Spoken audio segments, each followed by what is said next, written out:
నువ్వు కన్న కల పగిలి 100 ముక్కలైంది అనుకో, వాటిలో ఒక్కో ముక్కకను తీసుకురావడానికి వెనకాడొద్దు. ఎందుకంటే మరో కొత్త ఆరంభానికి అదే నీకు ఆధారం.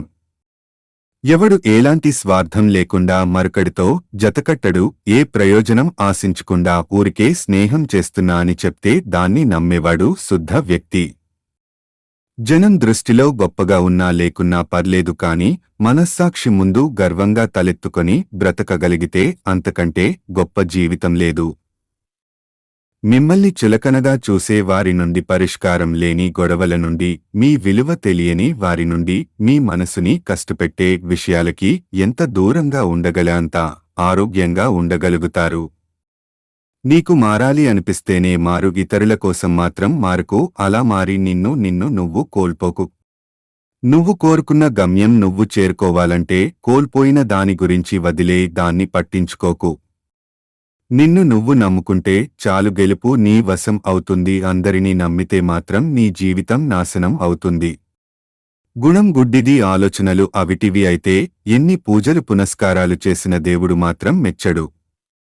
మనవాళ్లతో వద్దులేదు అని ఈ 2 విషయాలు చెప్పి చూడండి. అప్పుడు మీకు తెలుస్తుంది మనవాళ్లు మనతో ఎంతమంది ఉంటారు లేదో అని. నీకు కుదిరినప్పుడు కాదు, ఎదుటివారికి అవసరమైనప్పుడు చేస్తేనే దాన్ని సహాయం కింద లెక్క చేస్తారు. ప్రతి దాని గురించి త్రివరంగా ఆలోచించి సాధించేది ఏమీ ఉండదు. ఆయాసపడడం తప్ప. సున్నా ప్రశాంతంగా ఆలోచించి మొదలుపెట్టండి.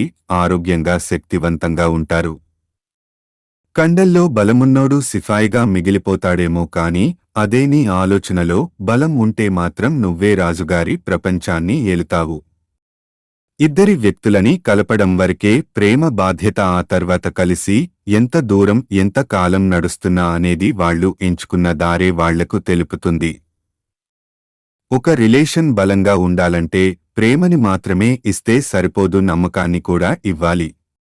ఒక్క స్త్రీ తన అంతటా తానే నిన్ను కోరుకుంటే దానికి అర్థం ఏమిటో తెలుసా? ఆ స్త్రీ నిన్ను నమ్మి తన స్వచ్ఛమైన మనసుతో తన జీవితంలోకి ఆహ్వానించిందని అర్థం. డబ్బును పొదుపుగా వాడేవాడు లైఫ్లో ఎదుగుతాడు. మాటను అదుపుగా వాడేవాడు సొసైటీలో ఎదుగుతాడు.